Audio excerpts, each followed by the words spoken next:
আজ ৫ই মার্চ ২০২৫ রাজশাহী বিশ্ববিদ্যালয়ের শিক্ষার্থীরা ঢাকা বিশ্ববিদ্যালয় কেন্দ্রিক আধিপত্যের বিরুদ্ধে প্রতিবাদ জানাতে রাজশাহী শহরের স্টেশন বাজার এলাকায় রেলপথ অবরোধ করেছেন।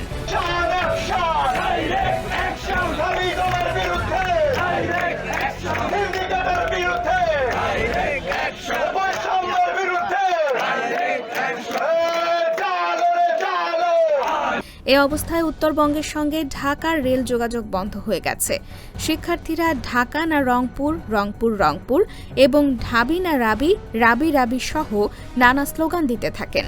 তারা ঢাবি কেন্দ্রিক শিক্ষানীতির অবসান দাবি করেন। আমরা ঢাকা কেন্দ্রিকতার বাইরে সারা দেশ থেকে নিয়োগের সমতা চাই। ঢাকা এবং ঢাকা বিশ্ববিদ্যালয় কেন্দ্রিকতার আধিপত্য একেবারে বন্ধ করতে হবে। আমরা পিএসসি, ইউজিসি সব জায়গায় পরিবর্তন চাই। ডিসেন্ট্রালাইজড বাংলাদেশের নতুন আন্দোলন শুরু করেছি। এটি শুধু নতুন আন্দোলন নয়, ঢাকা এবং ঢাকা বিশ্ববিদ্যালয় কেন্দ্রিক যে একটি আধিপত্য আমরা লক্ষ্য করছি, ২৪ পূর্ববর্তী সময়ে আমরা এটি দেখেছি এবং ২৪ পরবর্তী সময়ে এটি আরো অনেক বেশি আমরা লক্ষ্য করছি।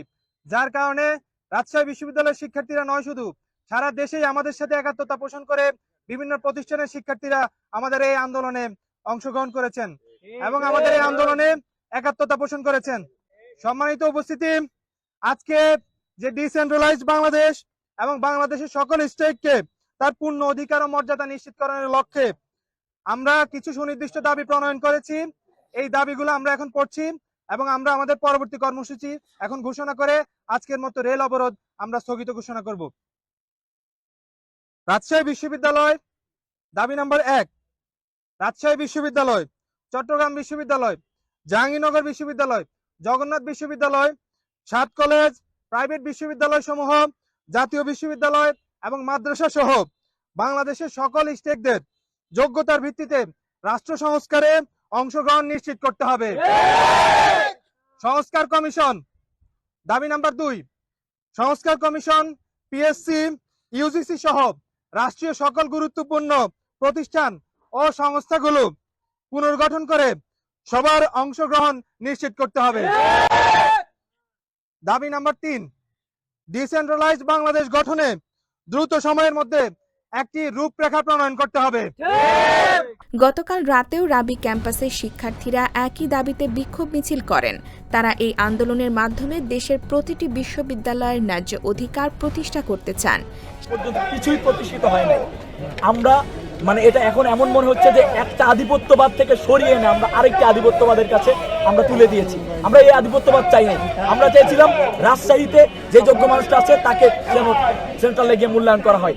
বেরোবিতে যে গুরুত্বপূর্ণ যে যোগ্য মানুষ আছে তাকে যেন মূল্যায়ন করা হয়। চট্টগ্রাম, জাহাঙ্গীরনগর, জগন্নাথ, ৭ কলেজ, যেখানে যে স্টেটটা যাকে মূল্যায়ন করার মতো তাকে যেন সেখানে মূল্যায়ন করা হয়। আমরা এমন বাংলাদেশ চেয়েছিলাম। শিক্ষার্থীদের এই আন্দোলনটি দেশের শিক্ষা ব্যবস্থা পুনর্গঠনের লক্ষ্যে একটি বড় পদক্ষেপ বলে মনে হচ্ছে।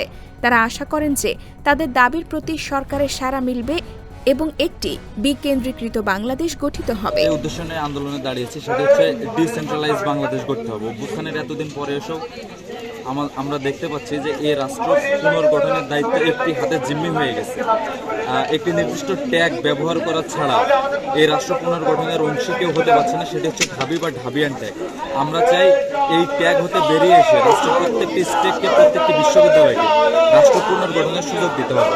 এদিকে রেলপথ অবরোধের কারণে উত্তরবঙ্গের রেল যোগাযোগ স্থগিত রয়েছে এবং শিক্ষার্থীরা নিজেদের শান্তিপূর্ণ আন্দোলন চালিয়ে যেতে সংকল্পবদ্ধ।